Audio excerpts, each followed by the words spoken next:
Hey, you guys, it's Damon. Let me give you a little wrap up about this weekend in Dallas, Irving, Texas, at Forever Country. I'm on my way back home in the car, headed back to Houston. I had the best weekend. I really did. I'm exhausted. I need to get used to staying up later if I'm going to hang out with these people. What a great weekend. Hats off to Steven and Lacey for putting on such great events. The Forever Country team, their volunteers, their staff. It is just an extremely well-run event. Lots and lots of competitive dancing, but still space for social dancing, space for workshops, lots of great workshops. I had a great time this weekend. I had 3 two-step workshops. Thanks for the workshops, Steven Lacey. I need a West Coast Swing workshop next time I'm there. I'll just let you know. But 3 two-step workshops. I really enjoy working with these dancers that are interested in becoming, better. We need to preserve two-step. You guys have done a great job of doing that. Having bar dancers, whether it be progressive, traditional, country swing, whatever it is, having them want to learn two-step. You've done a great job. You've done more for the dance of two-step in the last year and a half than I believe any dance organization has in their history. So hats off to you again. Great job. Just looking forward to getting back home. Have classes through December. If you guys are interested, don't forget that we're also available online coaching. We're available for workshop weekends. Love to travel and come and teach workshops in your community and do some teacher training with you if you're interested in doing that. But anyway, just wanted to give you a wrap up. Forever Country was just amazing. I do want to say, I really think it's amazing what's going on in the bar dance arena. Again, whether it's country swing and it's more stationary, which we don't do a whole lot of in these parts in Texas, it is getting more popular because it is gaining in popularity everywhere. I have changed my mind about country swing a lot. I see unbelievable dancing going on, whether they're trained or not trained. Some of them are. I'm not saying that they're not. They are understanding dance physics in a way without explanation that's just remarkable. The leaders and the followers. I'm really pleased to see how well the leaders are taking care of the follows. How the follows have developed so much over time in the way of expressing themselves that's helping their leaders stay on time, have some resemblance of, hey, we're going to do this on this lyric, or hey, we're going to do this on this beat, and taking the foot that you need to take and creating stretch and doing so instead of it being so static. And I think it's just this reciprocal thing between the leaders and the followers, really feeling each other out. I call that dance physics. But it's just remarkable what they're able to do. So again, whether it's country swing or progressive, whatever it is, I do urge the younger community, and I could mean younger in age, obviously, because that is a thing in the bar dance scene, but also just being a newer dancer, so it doesn't have to be an age thing, that you take an interest in doing two-step to the point that you can do two-step and make it just as cool. I think it's going to be very difficult for bar dancers to want to transition over to an orthodox dance style and feel handcuffed if they can't do their moves. Well, the beauty of the whole thing when it comes to a dance that has a specific timing rule is that everybody's feet are held to the same standard, because everything that you come up with musically and otherwise has to fit within the framework of the particular timing and rhythm of that dance. So it's not just whatever you want to do. It's not as abstract. So that in itself is just hyper intelligent to be able to do that. But what you're doing as a bar dancer is super intelligent as well. I want you to realize that it's super intelligent. And I want you to attach your brains to your body in a way that you're like, hey, this is how I wanted my foot to land. It's turned out. It's the part of foot that I'm using, my quality of movement, where that energy is coming from. Those things are just so valuable to add to your amazing natural ability. The natural ability in that room this weekend was unbelievable. And again, the energy in that room and the way you cheer for each other is really remarkable. I'm really, really proud of that aspect. Something else I will mention, as you know, I say too much. For you younger dancers out there, we know that the dance floor is extremely crowded. We love it that you're out there having a good time. Please get off the dance floor. Please. You know what I'm saying? It's like, Set the tone for the kids that are coming up underneath you if you've been in it for a little while. Help us set the example. Us old people, we're not all that dumb. So if you would really help us set the example. So don't be the cool kid that stands on the dance floor. Be the cool kid that stands just off of the dance floor and like cheers for people, and be that cool kid instead. You know what I'm saying? Those of you that are stopping all the time on a floor that you're sharing with people who are generally going to be more progressive than you, I know you want the outside lane, but it's really just kind of disrespectful.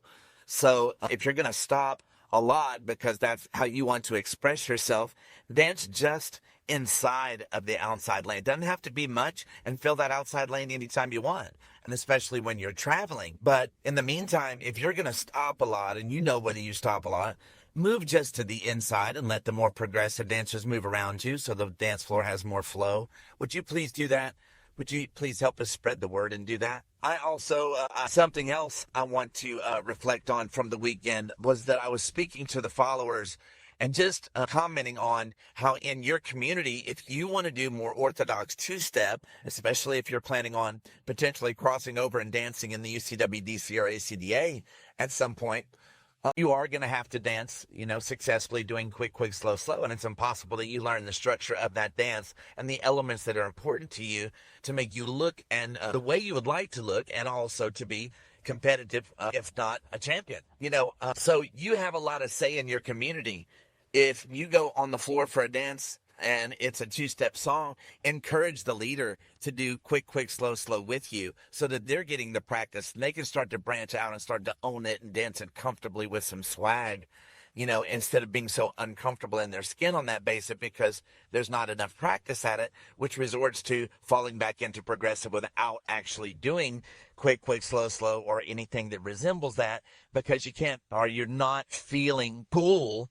And so I want to feel cool because you've already felt cool. All of you are freaking cool, but can you be cool and go quick, slow, slow is the challenge. Of course, you can use alternate timing, quick, slow, slow, or quick, slow, quick, slow.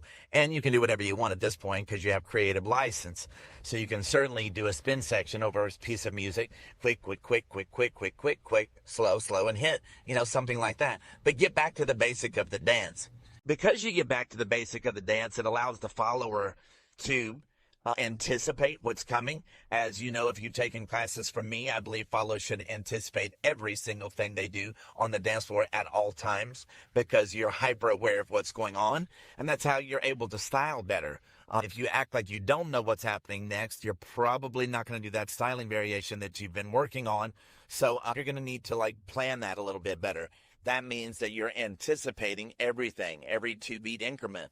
However, don't act on it too soon. So have the patience to wait for it to be more musical and to still connect to your partner. But you should at least know where you're going at all times.